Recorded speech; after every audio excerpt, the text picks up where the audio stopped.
It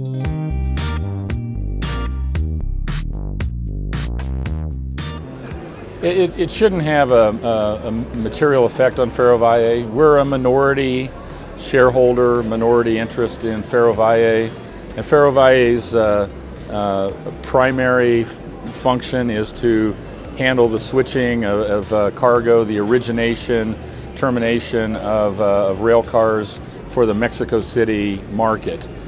We don't see that changing as a result of the new airport project, whether it's built or not built. If it's not built, I don't think it's going to have a material effect on Ferrovalle. We haven't, to be honest, haven't really counted on a huge impact resulting from the airport project one way or the other. So my expectation is that Ferrovalle will continue to do what it was designed to do, which is to handle the switching and origination and termination of cargo for the Mexico City market.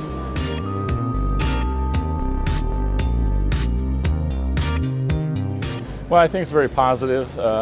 First of all, I would say that the presence of an agreement itself is a very positive, just in the sense that it provides certainty and clarity for investors who are interested in doing business in Mexico or doing business in Mexico that's tied to the U.S. Generally, it's a good agreement. There are certain things that need to be worked through. Probably the biggest is the presence of the steel and aluminum tariffs continuing.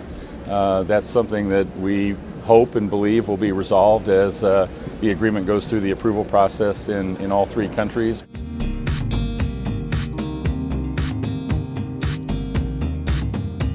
We've had an opportunity to engage with some of the cabinet members and chief of staff and others based on what we have seen and the messaging that has come out of the new administration. We don't expect any major problems or issues, particularly with respect to investment, private investment, the economy, foreign relations with the U.S. I've been more deeply involved on the trade side with the negotiators on the NAFTA agreement, the USMCA, and I've been really impressed by the level of cooperation, professionalism, respect, all of that very apparent between Ambassador Saeda and Minister Guajardo and Videgaray.